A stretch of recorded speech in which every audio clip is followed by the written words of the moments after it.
네, 황운하 원내대표입니다.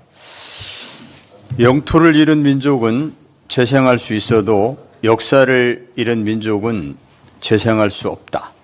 단재의 신채호 선생님 말씀입니다.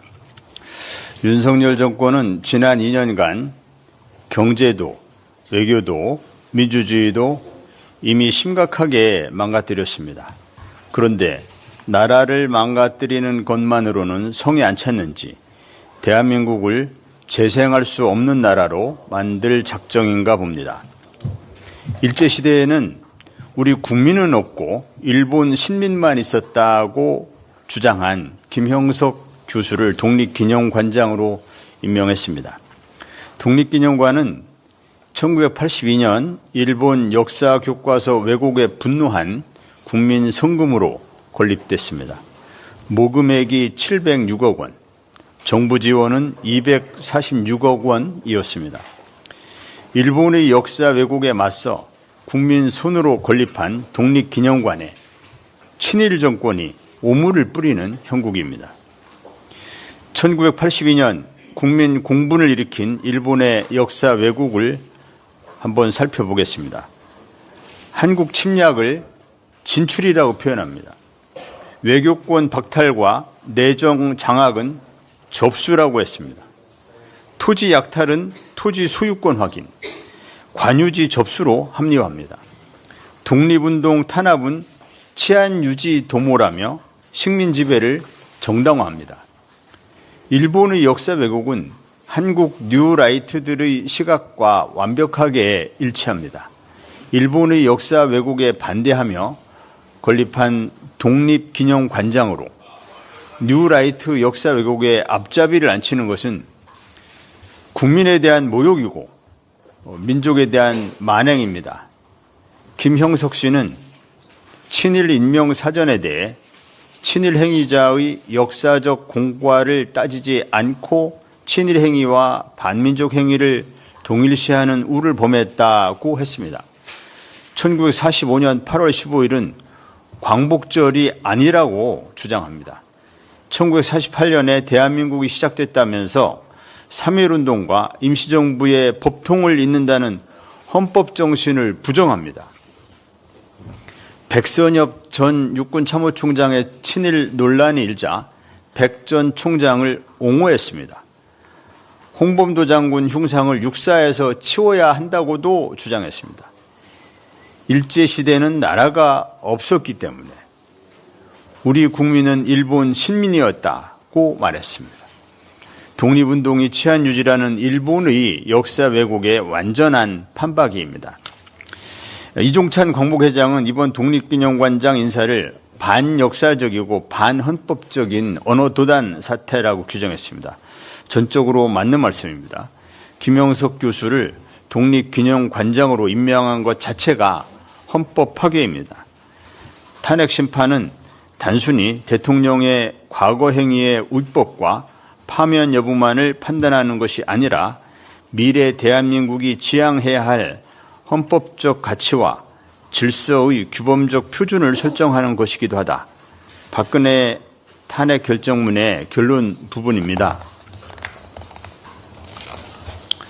조국혁신당은 정부의 친일 인사 김형석 독립기념관장 임명 주탄 및 임명 철회 결의안을 국회에 제출하겠습니다.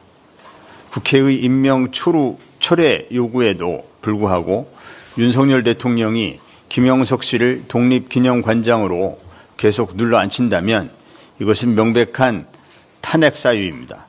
모든 야당과 민족과 역사를 생각하는 여당 의원들에게 제안합니다. 친일 인사 김형석 독립기념관장 임명 철회를 국회 이름으로 요구합니다. 이상입니다.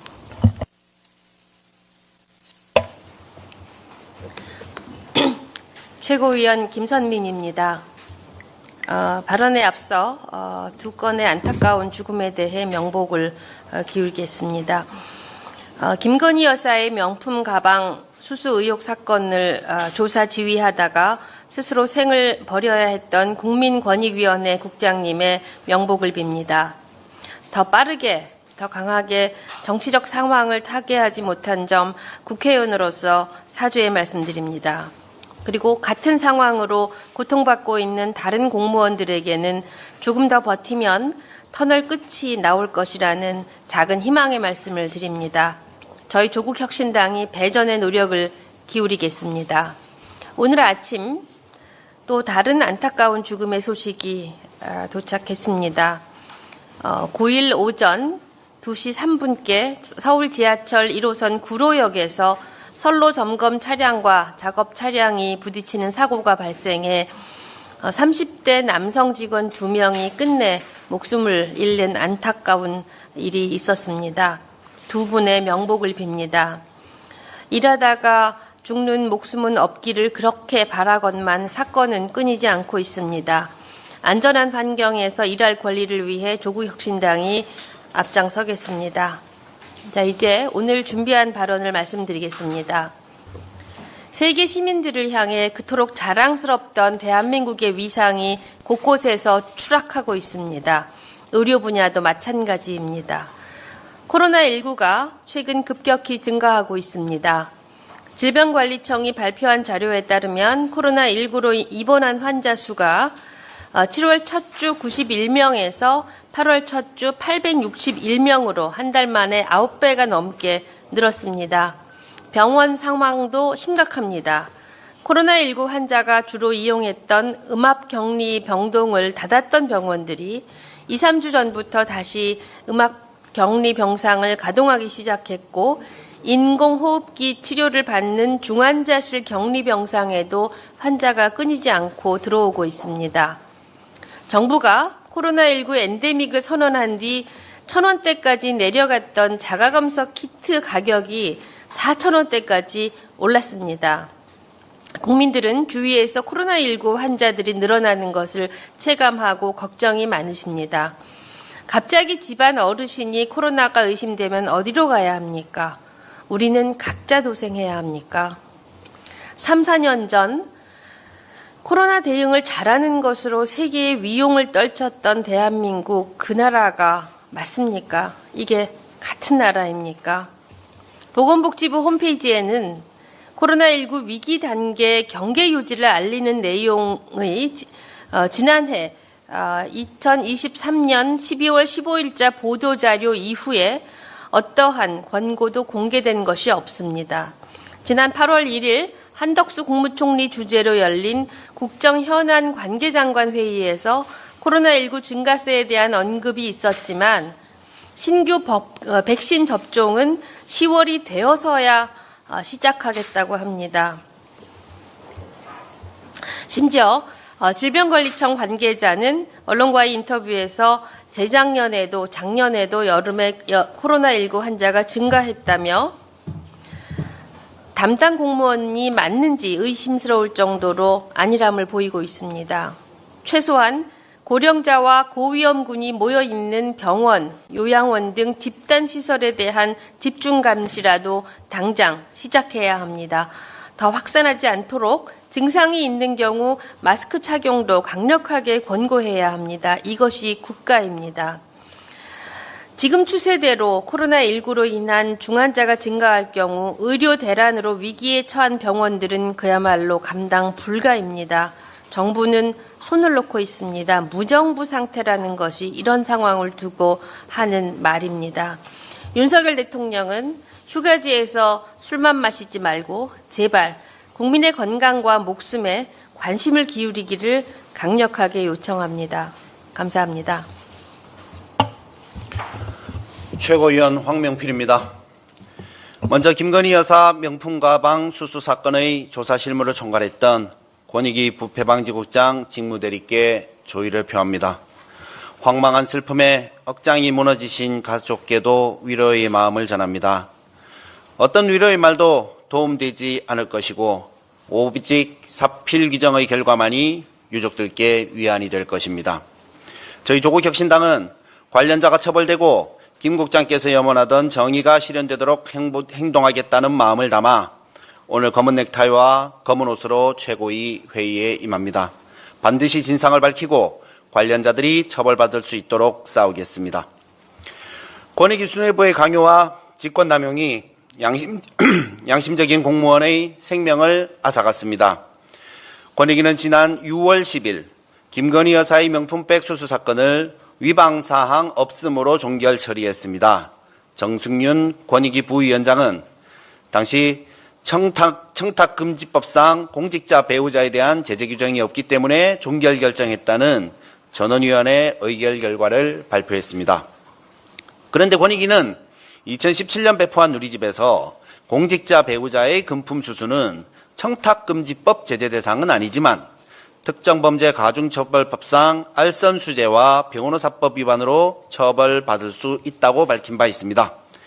청탁금지법 외에 다른 법률 위반 혐의가 있다면 권익위는 신고된 사건을 수사기관에 넘겨야 합니다. 권익위 해석대로라면 김 여사 건은 당연히 이에 해당해 이첩 대상이 되었어야 합니다.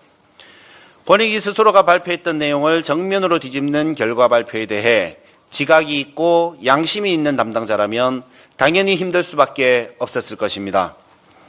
사건 종결 처리에 반발한 최정목 비상임위원이 책임지겠다며 사퇴한 것처럼 김 국장도 그런 양심적인 분이셨기에 나아가 본인이 실무 책임자인 부패방지 국장이었기에 부패를 방조한 결정에 대해 더 극심한 자괴감을 토로한 것으로 해석됩니다. 대부분의 공무원은 이렇게 양심적입니다. 아무렇지도 않게 기존의 입장을 뒤집은 권익위 수뇌부의 양심은 어디에 있습니까? 자신의 명품백 수수로 사람이 죽었는데 휴가 가서 활짝 웃으며 시민들과 셀카나 찍는 김건희 여사의 양심은 또 어디에 있습니까? 뒤늦게라도 소식을 들었다면 사죄하고 반성해야 하는 게 사람 아닙니까? 사람이라면 양심의 가책을 받아야 하는 게 아니냐고 묻는 것입니다. 한 정의로운 공무원의 양심이 조직의 자가당착과 강요된 직무유기 앞에서 지극한 고통을 감당하지 못하고 스스로의 삶을 놓았습니다. 이 죽음은 김 여사와 윤 대통령 그리고 권익위 수뇌부가 오롯이 감당해야 할 몫임을 이 자리에서 선언합니다. 역사가 기록할 것입니다.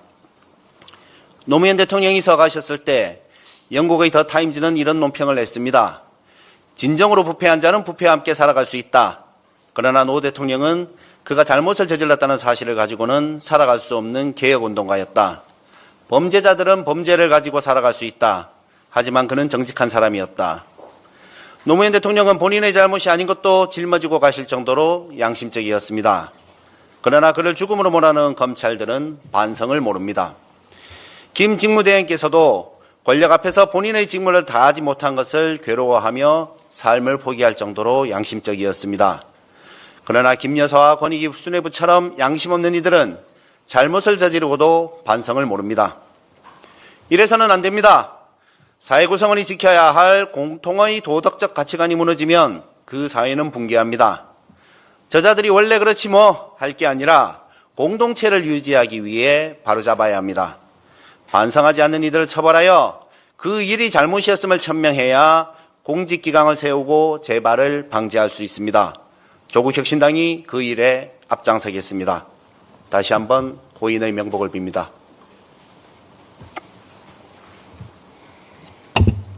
지명직 최고위원 조윤정입니다. 국민이 원성이 높으면 지도층은 부끄러워하고 미안해해야 합니다. 그것이 염치입니다. 국민이 포효하면 지도자는 머리를 짜매고 머리를 맞대야 합니다.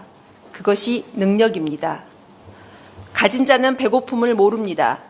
갖춘 자는 결핍을 모릅니다. 그러니 못 가진 자와 못 갖춘 자의 절박함도 모릅니다. 슬픈 건 우리나라 정책 결정자들이 그 배고픔, 결핍, 절박감에 대한 최소한의 공감지수조차도 없어 보인다는 겁니다. 이 나라 대통령 부부에게 묻겠습니다. 국회에서 그리고 언론이 그리고 국민이 뭐라고 하든 난 괜찮아, 나 일 많이 했어, 나 피곤해 라고 판단을 하셨는지 그렇게 휴가 가셨나 봅니다. 역시 이번에도 어김없이 시장을 방문하신 걸로 압니다. 직접 다니시면서 속으로 어떠시던가요? 마냥 좋기만 하던가요? 솔직히 안 덥던가요? 네, 맞습니다. 너무너무 덥습니다. 그래서 그래서 시장 상인들 속으로는 다들 죽을 맛이라고 합니다. 그런데 이상하게도 지지율 20%대의 대통령께서는 가는 곳마다 지지율과 지지자들이 북적댑니다. 누가 보면 지지율 한 80%대 되는 대통령인 줄 알겠습니다. 광주의 가장 큰 시장은 양동시장입니다. 저는 어제 일부러 양동시장에 갔습니다. 팔이 날리고 있었습니다. 물어보니 너무 더워 사람들이 통 안 온다는 겁니다. 심한 곳은 손님이 5분의 1로 줄었다고 합니다. 문 닫고 며칠 쉬어버릴까 하다가도 평생 벌어먹고 사는 일이라 또 단골 때문이라도 그럴 수가 없다라고 합니다. 어쩔 수 없이 문은 여는데 야채가 시들어서 상품성이 워낙 떨어지니까 문을 열면 열수록 손해를 보고 있다고 합니다. 생선 가게도 마찬가지입니다. 사러 오는 사람도 없는데 얼음은 자꾸자꾸 이렇게 갈아줘야 하니까 얼음 비용이 더위보다 더 무섭다고 합니다. 이게 광주 양동시장만의 이야기일까요? 대전의 중앙시장, 전주의 남부시장, 강릉의 중앙시장이라고 다를까요? 지역 전통시장은 계절 탓도 물론 있겠지만 지금 극심한 침체에 접어들었습니다. 소상공인진흥공단이 발표한 7월 경기동향 조사에 따르면 광주 전통시장 체감 경기지수가 46.9%라고 합니다. 이 수치가 100 이상이면 경기 호전, 100 미만이면 경기 악화를 의미하는데 절반도 못 미치는 수준입니다. 김건희 여사는 이번 휴가에 시장 가서 이렇게 말을 했다고 합니다. 시민 여러분, 전통시장 많이 애용해 주세요. 라고요. 본인은 해외 순방 가서 명품 쇼핑이나 하러 다니면서 그런 말 한다고 사람들이 공감이나 하겠습니까? 김 여사님, 그런 소리는 이제 그만하시고 왜 사람들이 시장을 안 가는지 그 근원 대책 마련할 수 있도록 남편 윤석열 대통령에게 이야기하는 것이 더 진정한 내조 아니겠습니까? 작는 생각이 또 납니다. 민생 밀착 내조한다고 포항 죽도시장 가셨죠? 대게 한 마리 번쩍 들고 뜬금없이 이름을 지어준다면서 큰돌아 안녕 하셨던 거 정말 황당했습니다. 그런 말도 안 되는 쇼보다 정부나 지자체가 냉방 시설을 한다든지 지역 화폐를 쓸 수 있도록 정책을 한시적으로 만들어든지 해야 억지로라도 손님들이 올 거 아니겠습니까? 영세시장 상인들이 어떻게 목돈을 들여서 그 큰 시장 냉방 시설을 갖추겠습니까? 저는 뼛속까지 시민 유전자로 꽉 찬 사람이라 그런지 이런 거 보면요, 솔직히 헛웃음이 나옵니다. 이 나라 정치하시는 분들께 꼭 이 말씀 드리고 싶습니다.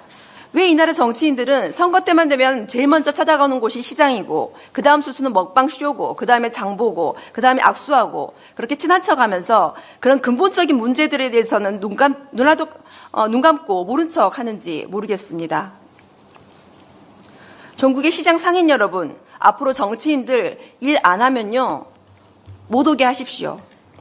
자꾸 와서 먹방쇼 할 때 박수를 쳐주니까 그렇게 매번 이용만 당하고 개선은 안 되는 거 아니겠습니까? 대통령이 오든 여야 정치인이 오든 당신들 당일 쇼하지 말고 시장 상인들 먹고 살게 해줄 정책을 들고 오시오라고 호통을 쳐주시는 게 맞지 않겠습니까? 이상입니다. 김대중 전 대통령 동교동 사저 매각 관련해서 한 말씀 드리겠습니다. 안녕하십니까. 정책위의장 서왕진 의원입니다. 김대중 전 대통령의 동교동 사저가 세금 체납 등을 이유로 민간 매각되었다고 합니다. 이 소식을 접한 많은 국민은 대한민국 민주주의 역사의 한 페이지를 장식했던 상징적 장소 하나도 제대로 지키지 못했다는 사실에 허탈함과 분노를 느끼고 있습니다. 동교동 사저가 어떤 곳입니까? 김대중 전 대통령이 온몸으로 군사 독재 정권에 저항하며 옥고와 사형 선고, 암살 위협과 55차례의 가택연금을 견딘, 그래서 끝내 한국 민주주의를 지켜낸 투쟁의 터이자 한국 민주주의의 산실입니다. 호남 출신 첫 대통령을 넘어 노벨 평화상을 수상한 대한민국의 위대한 지도자가 37년간 머물렀던 곳입니다. 그곳에서 발화한 민주, 인권, 평화라는 김대중 정신은 지금도 우리 가슴 속에 살아 숨쉬고 있습니다. 현재로서는 매각된 사저가 일종의 추모 공간으로 조성된다고 하지만 언제 어떻게 상업적 공간으로 바뀔지 알 수 없습니다. 또 그걸 막을 권리나 제도도 마땅히 없는 상황입니다. 하지만 동교동 사저 곳곳에 올로리 기록되어 있는 역사의 기록을 이대로 영영 지울 수는 없습니다. 다른 전직 대통령의 사저 대부분도 공과를 떠나 공공의 문화유산으로 등록되어 보존 관리되고 있습니다. 이승만 전 대통령 가옥 이화장은 사적 제497호로 서울신당동의 박정희 전 대통령 가옥과 서교동 최규하 전 대통령 가옥은 각각 국가등록문화재 제412호와 제413호로 등록되어 있습니다. 역사를 보존하고 미래의 자산으로 삼는 것은 우리 사회의 진일보를 위해 꼭 필요한 일이기 때문입니다. 서울시는 이미 2016년 국비와 시비 68억 원을 들여 동교동 사저 인근 사유지를 매입해 김대중 대통령의 노벨 평화상 수상을 기념하는 평화공원을 조성한 바 있습니다.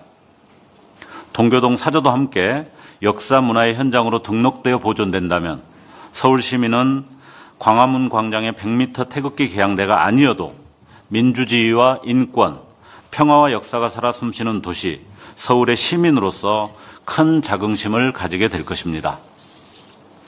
2015년 박정희 전 대통령의 신당동 가옥을 재단장에 공개한 것은 야당 시민단체 출신으로 박 전 대통령과 정반대의 이념 성향, 삶의 지향을 지닌 박원순 전 시장이었다는 점을 기억했으면 합니다. 과거 김대중 대통령께서 보여주셨던 보다 큰 정치, 통합의 정치가 필요한 때입니다.